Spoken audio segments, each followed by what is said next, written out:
Our next speaker, Mwape Zulu from Zambia, representing Florida International.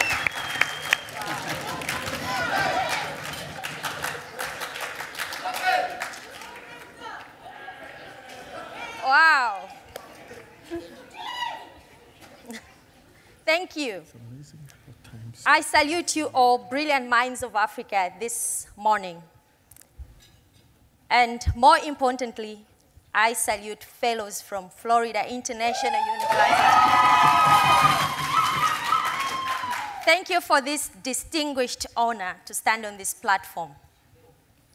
Since the mid of the 19th century, the world has witnessed the evolution of various theories on leadership. And given the current global challenges, the entire world, and more importantly, Africa, is calling upon one particular concept, and that is servant leadership, which is premised on the principle that a leader should identify with the will of the people, and that in taking each and every decision, the interest of the people should be considered first. This great theory, however, faces a cancerous antonym, namely corruption, which has simply been defined by Transparency International, a non-governmental organization, as being the abuse of entrusted power for private gain. A corrupt leader, ladies and gentlemen, uses his position to satisfy his selfish personal desires. A servant leader is there for the betterment of the well-being of his people. And in rating the levels of corruption globally, Transparency International compiles a corruption perception index.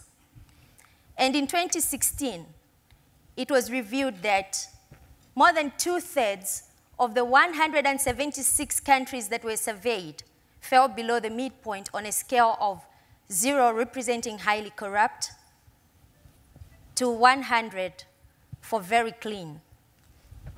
And that there was no country in the globe that attained the perfect score. And this reality, dear fellows, is very alarming.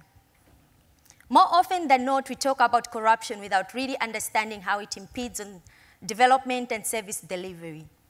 Yes, it can occur at any stage. It can occur at the grassroots. It can occur in the highest offices in any land. But it bleeds my heart when we see lives being lost due to corruption.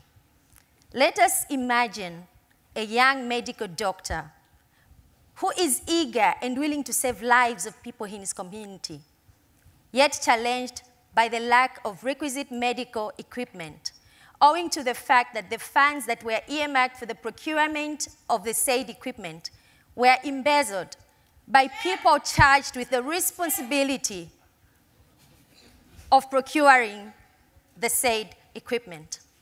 He is further challenged by the fact that once he prescribes drugs to his dear patients, they are unable to access them in the public health pharmacies, owing to the fact that the drugs have been diverted to private clinics, private hospitals, private pharmacies, where they're being sold at exorbitant prices which are unaffordable to a common man. How long can we allow this to happen, ladies and gentlemen? Yes, there are solutions. What if our countries pledged allegiance to strong legal systems, strong investigative systems that were left to operate independently without no form of adulteration by those people who hold the highest offices in the land, the politicians?